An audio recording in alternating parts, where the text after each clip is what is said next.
जय हिंद दोस्तों, वंदे मातरम। भारतीय राजनीति के रंगमंच पर राहुल गांधी का एक और नाटक थमने का नाम नहीं ले रहा है। दरअसल भारत जोड़ो यात्रा के बहाने सेना पर की गई आपत्तिजनक टिप्पणियों का मामला अब सुप्रीम कोर्ट पहुंच चुका है, जहां पर कोर्ट ने न केवल ट्रायल कोर्ट की कार्रवाई पर दोस्तों रोक लगा दी है, बल्कि राहुल गांधी को ऐसी चुभती हुई इस मामले में फटकार भी लगाई गई थी कि पूरा देश सवाल उठाने पर मजबूर हो गया।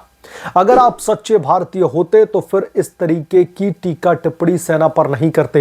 ये कोर्ट की वो टिप्पणी है जो राहुल गांधी की राजनीतिक महत्वाकांक्षाओं पर करारा प्रहार है, लेकिन दोस्तों राहत मिलने के बावजूद भी यह फैसला राहुल गांधी की अनर्गल बयानबाजी की परंपरा को उजागर करता है।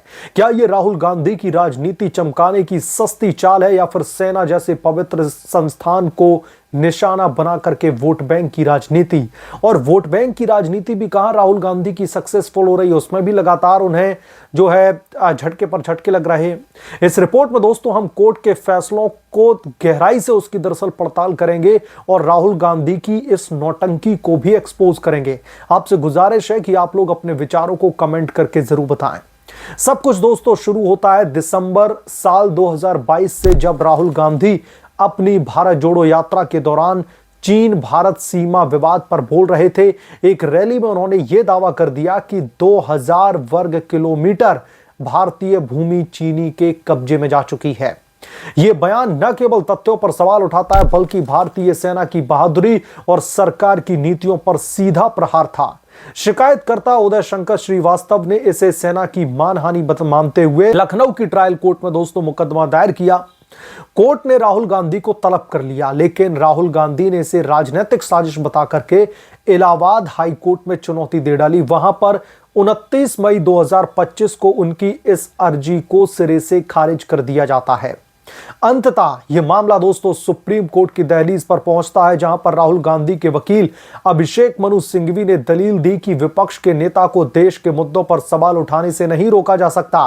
लेकिन क्या दोस्तों यह सवाल था या फिर सेना को बदनाम करने की साजिश? किस सबूत के आधार पर राहुल गांधी ये कह रहे थे कि जो चीनी सैनिक हैं वो भारतीय जो सीमा है उसमें बड़े पैमाने पर घुस करके आ गए, उन्होंने भारत की जमीन पर कब्जा कर लिया है? राहुल गांधी की दोस्तों ये बयानबाजी कोई नई बात नहीं है, चाहे फिर वो किसान आंदोलन हो, सीए हो, एनआरसी हो, सब पर विवादास्पद टिप्पणियां हर बार वो राष्ट्रीय सुरक्षा और सेना जैसे संवेदनशील मुद्दों को अपनी राजनीतिक रोटियां सेकने के लिए इस्तेमाल करने लगते हैं। भारत जोड़ो यात्रा को जनता जोड़ने का नाम दिया गया, लेकिन यह यात्रा तो विभाजन की यात्रा साबित हुई, जहां पर राहुल गांधी ने सेना की मेहनत को चीन के पक्ष में खड़ा कर दिया। ऐसे बयानों से न केवल सैनिकों का मनोबल गिरता है, बल्कि दुश्मन देशों को प्रचार का मौका भी मिलता है। राहुल गांधी को दोस्तों लगता है कि अनर्गल प्रलाप उनकी युवा नेता वाली इमेज को चमकाएगा, लेकिन हकीकत तो यह है कि यह उनकी अज्ञानता और अवसरवादिता को बेनकाब करता है। लखनऊ ट्रायल कोर्ट ने दोस्तों शिकायत के आधार पर राहुल गांधी को मानहानि के आरोप में समन जारी किया था। यानी कि कोर्ट को यह लग रहा था कि राहुल गांधी की तरफ से जो भी भारतीय सेना को लेकर के टीका टिप्पणी की गई है, जो भी झूठे फैक्ट्स लोगों के बीच में परोसे गए, उन्हें गुमराह करने के लिए ये मानहानिकारक है। सिंघवी ने तर्क दिया कि शिकायत पढ़कर ही आरोप संदिग्ध लगते हैं और राहुल गांधी लखनऊ के निवासी भी नहीं, इसलिए समन से पहले जांच जरूरी थी, लेकिन कोर्ट ने इसे दोस्तों खारिज कर दिया। यानी कि ट्रायल कोर्ट में राहुल गांधी और उनके वकील अभिषेक मनु सिंघवी को 440 वोल्ट का झटका लगा था। फिर सुप्रीम कोर्ट में इस मामले में अपील होती है और अगस्त 2025 में सुप्रीम कोर्ट ने ट्रायल कोर्ट की आगे की कार्रवाई पर अंतरिम रोक लगाई और उत्तर प्रदेश की सरकार व शिकायतकर्ता से जवाब मांगा था। अब दोस्तों 20 नवंबर यानी कि आज सुप्रीम कोर्ट की बेंच, जिसमें जस्टिस MM सुंदरेश थे और जस्टिस सतीश चंद्र शर्मा, जब इस मामले की सुनवाई हुई तो इस पर रोक को 4 दिसंबर तक के लिए बढ़ा दिया है। सुनवाई टलने का कारण एक स्थगन पत्र था। यह फैसला दोस्तों राहुल गांधी को तात्कालिक राहत तो देता है, लेकिन चौंकाने वाला इसलिए है क्योंकि कोर्ट ने उसी सुनवाई में राहुल गांधी पर ऐसी तल्ख टिप्पणियां की हैं जो उनकी राजनीतिक नैतिकता पर सवाल खड़े करती हैं। कोर्ट ने सीधे पूछा था कि क्या आप वहां पर थे जब चीनी सैनिक हमारी जमीन पर कब्जा कर रहे थे? आपके पास में कोई सबूत है? यह सवाल राहुल गांधी के दावे के खोखलेपन को दरअसल उजागर करता है। और सबसे बड़ी चोट दोस्तों यह है कि अगर आप सच्चे भारतीय होते तो फिर इस तरीके का बयान ही नहीं देंगे। ये राहुल गांधी पर बहुत बड़ी टिप्पणी है। यह टिप्पणी न केवल राहुल की बयानबाजी को खारिज करती है बल्कि उनकी भारतीयता के दावे पर भी करारा तमाचा है। कोर्ट का दोस्तों यह रुख दर्शाता है कि न्यायपालिका भी अब राहुल गांधी की अनियमितताओं से तंग आ चुकी है। भारतीय नागरिक सुरक्षा संहिता की धारा 223 के तहत कोर्ट को आरोपी की बात सुननी चाहिए, लेकिन राहुल गांधी के मामले में यह प्रक्रिया उलट-पुलट हो गई। अभिषेक मनु सिंघवी का तर्क है कि विपक्षी नेता को बोलने की आजादी होनी चाहिए। सही लगता है, लेकिन जब बोलना सेना की आन पर चोट करे तो यह आजादी नहीं, अपराध है। सुप्रीम कोर्ट ने राहत देकर के प्रक्रिया को बचाया, लेकिन टिप्पणियों से साफ संकेत दिया कि राहुल गांधी को अपनी जुबान पर लगाम लगानी होगी।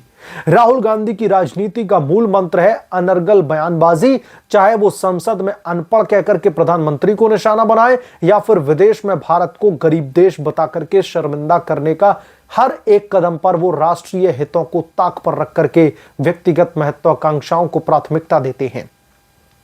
अभी कुछ दिन पहले ही राहुल गांधी का एक और मामला भारत में सुर्खियां बटोर रहा था। भारत में तो छोड़ दीजिए, अंतर्राष्ट्रीय स्तर पर कैसे भारत को बदनाम करने की साजिश रची जा रही थी। राहुल गांधी कह रहे थे कि भारतीय लोकतंत्र खतरे में है, भारत में डेमोक्रेसी की हत्या की जा रही है। ये अंतर्राष्ट्रीय पटल पर बैठ करके राहुल गांधी ये राग लापते हैं। दोस्तों, अब इस मामले में सेना पर टिप्पणी करना सबसे घिनौना है। सेना वो संस्था है जो सीमाओं पर जान जोखिम में डाल करके देश की रक्षा करती है। और राहुल गांधी का बयान न केवल उनकी मेहनत को कमतर आंकता है बल्कि चीन जैसे दुश्मन देशों को हवा देता है। क्या राहुल गांधी को पता नहीं है कि साल 2020 के गलवान संघर्ष में हमारे 20 जवान शहीद हुए थे? क्या वो भूल गए कि मोदी सरकार ने सीमा सुरक्षा को मजबूत करने के लिए कितने कदम उठाए थे? नहीं, सब कुछ पता है, लेकिन राजनीति चमकाने के लिए वो झूठे दावे करते रहते हैं। यह बयानबाजी कांग्रेस पार्टी की हताशा का प्रतीक है। साल 2014 से लगातार हारने के बाद राहुल गांधी सोशल मीडिया पर और रैलियों में विवादास्पद बयानों से सुर्खियां बटोरते हैं, लेकिन सुप्रीम कोर्ट की फटकार सच्चे भारतीय होते तो यह बयानबाजी नहीं करते। यह साबित करती है कि उनकी यह चाल अब पूरी तरीके से फेल हो रही है।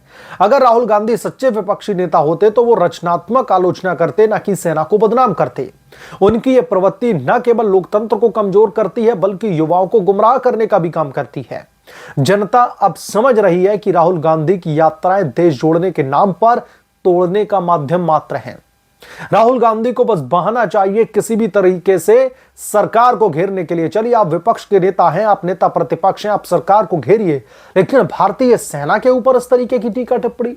कोर्ट का फैसला राहुल गांधी को चेतावनी है, लेकिन जिम्मेदारी से उन्हें बोलने की जरूरत है। वो नेता प्रतिपक्ष हैं, लेकिन अगर जिम्मेदारी से नहीं बोलेंगे तो कानूनी जंजीरें उनके खिलाफ में कसती चली जाएंगी। राहुल गांधी के खिलाफ में दोस्तों जो मानहानि के मुकदमे हैं उनकी फेरिस्त बहुत लंबी है। चाहे फिर वो देश की सेना को लेकर के दिया गया बयान हो, चाहे देश के जो होम मिनिस्टर हैं अमित शाह उनको लेकर के दिया गया बयान हो, चाहे फिर वो बहुत बड़े हमारे जो स्वतंत्रता सेनानी हैं उनको लेकर के जो है दिया गया बयान हो। राहुल गांधी की बयानबाजी कांग्रेस पार्टी के लिए इतनी बड़ी परेशानी का सबब बन चुकी है जो गांधी परिवार शायद समझ नहीं पा रहा है। जिस तरीके से राहुल गांधी ने अपनी छवि को जनता के बीच में पोर्ट्रे किया है, उसकी ही एक वानगी हमें इलेक्शंस के रिजल्ट में देखने के लिए मिलती है। राहुल गांधी और कांग्रेस पार्टी को यह भूलना नहीं चाहिए कि जब भी उनकी तरफ से ऐसे स्टेटमेंट आते हैं जिन्हें बीजेपी बखूबी उनका चुनाव में इस्तेमाल करती है, जैसे कि बिहार में छठ पूजा को लेकर के, प्रधानमंत्री मोदी की मां को लेकर के, प्रधानमंत्री मोदी को लेकर के, एआई वीडियो जनरेट करने से लेकर के जो पर्सनल जो स्टेटमेंट निकल करके सामने आए, उसकी वजह से हमने देखा कि बिहार में महागठबंधन का यानी कि इंडी गठबंधन का क्या हाल था। कांग्रेस पार्टी की कैसे धत्त पिटी है हमने देखा है बिहार में, लेकिन कांग्रेस पार्टी अपनी हरकतों से बाज आने वाली नहीं है। और इसी की वजह से जो भारतीय जनता पार्टी ने जो ये सपना देखा हुआ है कांग्रेस मुक्त भारत का, दरअसल इसको साकार करने में राहुल गांधी की एक बहुत बड़ी भूमिका है। राहुल गांधी एक बड़ी भूमिका अदा कर रहे हैं खुद ही। बीजेपी का जो काम बीजेपी को करना चाहिए था बहुत मेहनत करके, उस काम को कांग्रेस पार्टी बेहद ही आसान कर दे रही है और बहुत ही आसान तरीके से कांग्रेस पार्टी को भारत मुक्त जो है बनाया जा रहा है।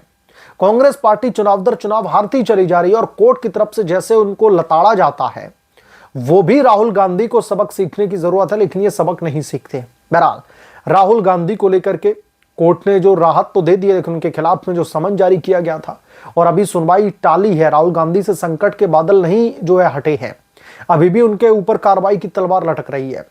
बहरहाल सुप्रीम कोर्ट के इस फैसले को लेकर के आप क्या सोचते हैं और राहुल गांधी की उस टिप्पणी को लेकर के आप क्या सोचते हैं, जो भी आपकी राय है कमेंट करके जरूर बताएं। जल्द मिलूंगा किस दूसरे बड़े अपडेट के साथ में, तब तक के लिए धन्यवाद। अगर आप लोग चैनल पर नए हैं तो प्लीज चैनल को सब्सक्राइब करें, साइड बने बेल आइकन को जरूर प्रेस करें, ताकि जब भी मैं कोई बड़ी खबर लेकर के आऊं, कोई बड़ा अपडेट लेकर के आऊं, तो इसकी जानकारी सबसे पहले आपको मिले।